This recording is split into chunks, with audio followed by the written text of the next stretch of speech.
What is up, guys? Today I'll be reviewing Friday the 13th, Part 6. Let's start the movie. The movie starts with Tommy Jarvis and his friend driving to Jason's grave, and Tommy wants to destroy Jason.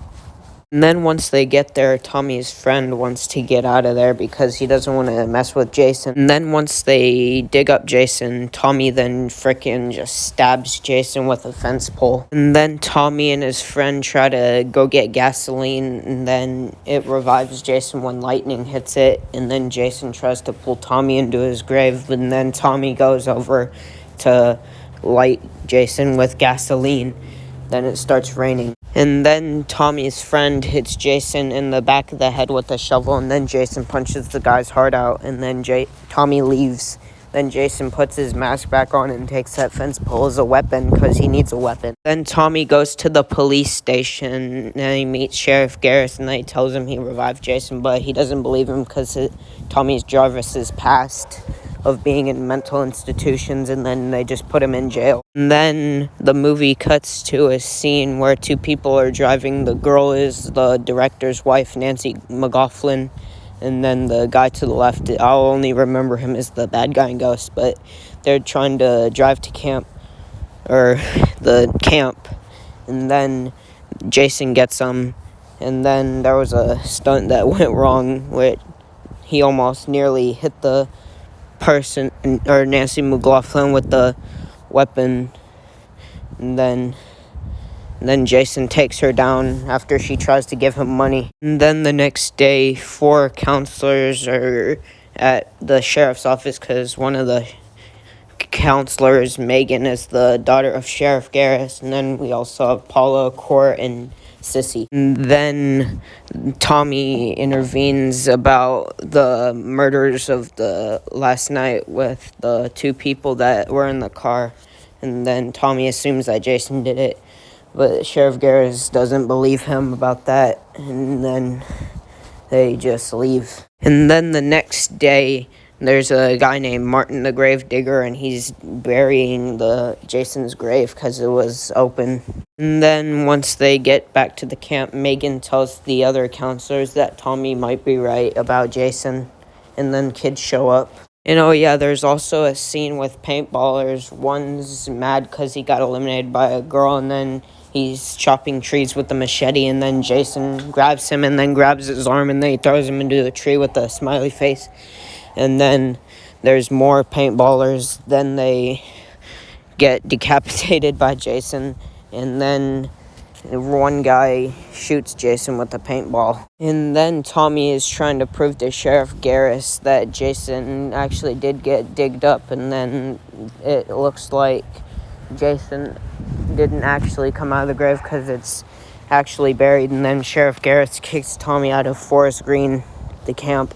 Then Martin the Gravedigger gets very drunk, and then he throws his ball in the air, and Jason catches it and hits him with it.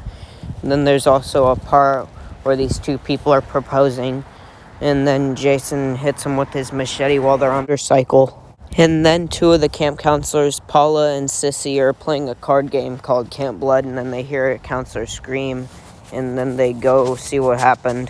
And then Court sneaks away in a minivan with his girlfriend, Nikki, who was, the actress that was playing Nikki was supposed to be in Part 5, but the director kind of wanted her to do something. Anyway, the music shuts off, and then they go see what it is, and then Jason gets Nikki and shoves her face into a mirror, and then he hits Court with a kitchen utensil that you use to cut stuff. Yeah, but it's a hunting version. Anyway, I can't say that or else I don't know, but I just don't want to say that. Then the van flips over, and then Jason pops out of the van. Then Megan asks Sheriff Garris why he doesn't like Tommy, and he thinks he's kind of crazy.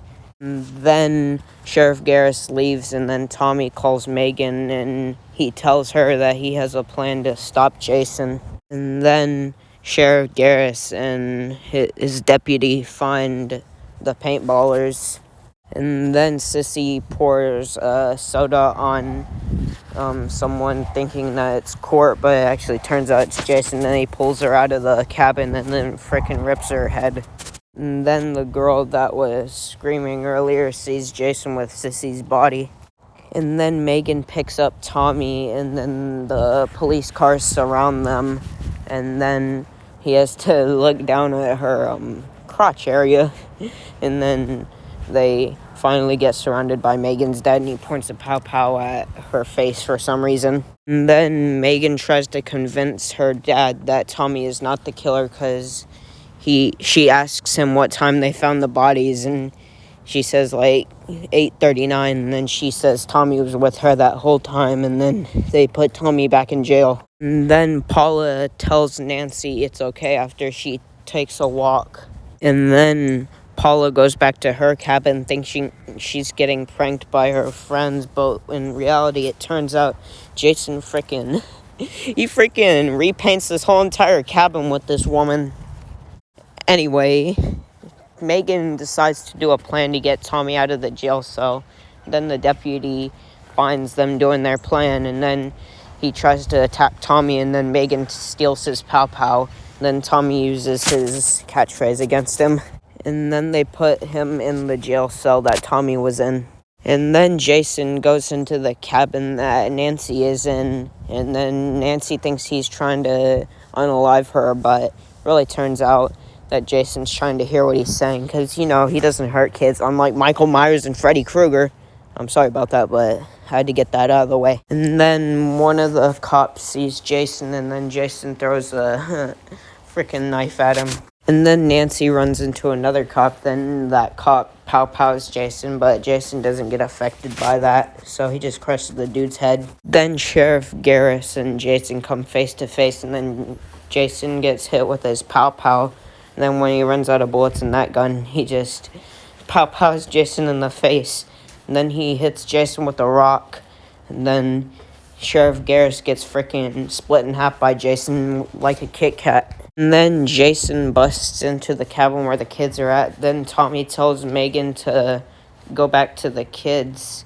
And then he tells her not to. Then Jason almost crushes Megan's head. And then Tommy yells at him.